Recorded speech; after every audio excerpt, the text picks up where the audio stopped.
Today we're going to do a small episode on 1911 reliability improvements and some of the common issues encountered with this handgun. As the barrel length gets shorter, the operating angles and times get more complicated. First and foremost, we need to confirm that the weapon is unloaded before doing any repairs or modifications. The gun we're going to look at on this episode is a Springfield Micro Compact with a 3-inch barrel. On short 1911s like this, or the Para Ordnance P1045, the faster slide speed and greater barrel tilt angle tends to make feed issues more frequent. We're not going to do a custom build, but rather we'll cover some basic function checks and tuning that will improve the operation of all 1911s. The main thing to check is the potential pinch point where the ramp meets the chamber. If the manufacturer machined this in a single operation, you usually have problems feeding anything besides ball ammunition. First thing we're going to check is the feed ramp and the feed angle.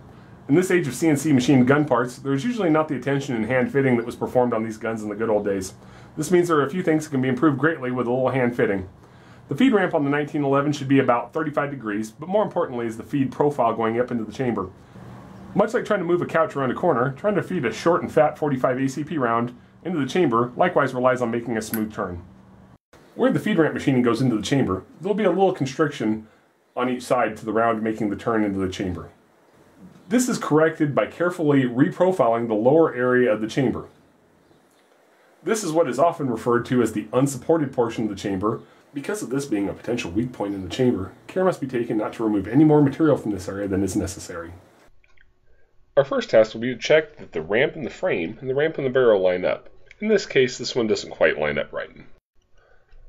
On this one, we're going to carefully recut the frame ramp to ensure continuity for a smooth feed up to the chamber. This can be done with a small smithing file or a Dremel tool with the appropriate attachment.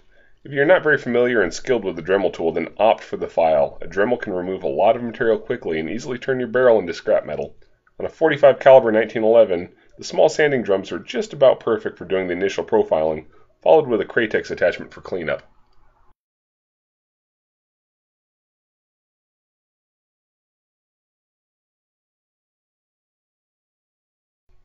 Now we have a smooth transition on the ramp from the frame to the barrel. The next thing we'll check is the previously mentioned pinch point at the chamber, right here and here.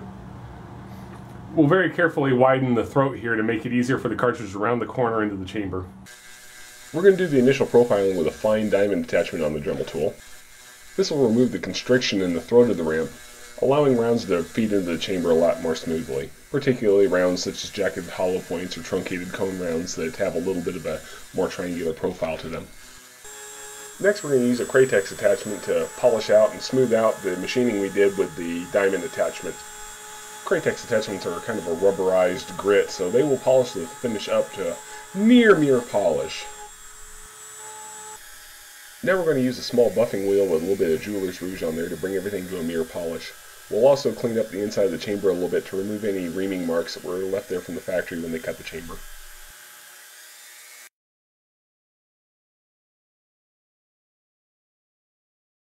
The next thing to check is headspace. A live cartridge should be almost flush with the hood on the back of the barrel. If the case head is higher than the hood, then headspace is too short and the gun will not go fully into battery.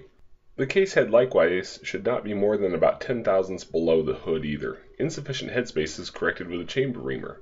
Excess of headspace is best corrected with a new barrel. The next thing to check is the fit of the barrel lugs to the slide lugs. These are often not well fitted from the factory, and the sharp machine edges will drag a bit upon opening and closing, which can cause weak extraction due to the drag or failure to go fully into battery on loading. The easiest way to dehorn these is to use a diamond file. I usually use one made for knife sharpening because they have a radiused end which makes short work of this task.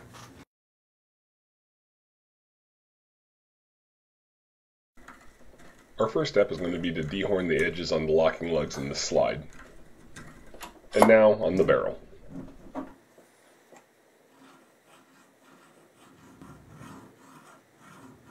Next thing to check is the barrel link and fitment to the barrel itself. We are not going to address link lengths in this episode since 99% of the time the gun has the correct length already. What we are going to check is the clearance of the barrel profile to the slide stop pin to ensure that there is no interference.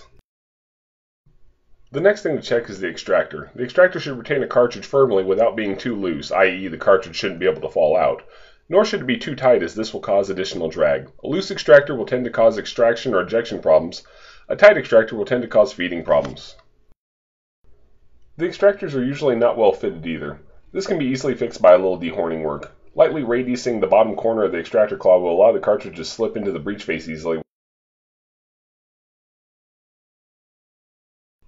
The next thing to check will be the slide rails to ensure that they are straight and not tapered or flared. Measure the front and rear. The difference should optimally be less than 0.02 of an inch. Truing can be done on a mill or very carefully with a small smithing file. We are going to run a smithing file lightly through the rail slots to remove any machining burrs. We are now going to check the frame rails and do the same deburring operation.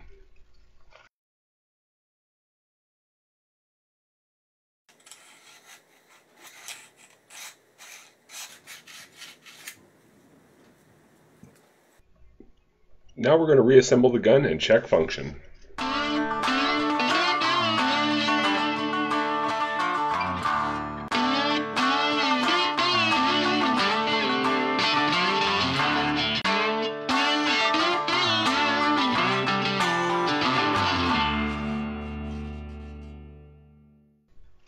Now we're going to do some live fire with some different rounds.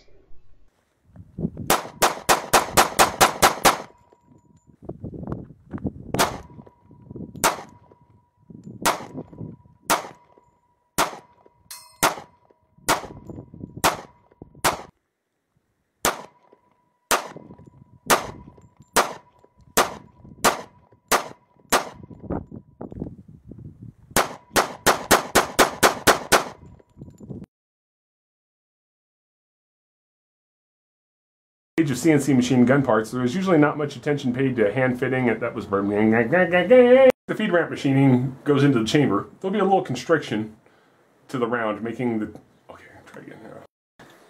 Where the feed ramp machining goes into the chamber, there'll be a little bit of a constriction on each side to where the round goes. Here, we'll redo that one because. This is a very, very rare thing to see. Poor grip of the pistol let a live round be pulled from the magazine under heavy recoil. You can see the spent case and the live round exiting simultaneously.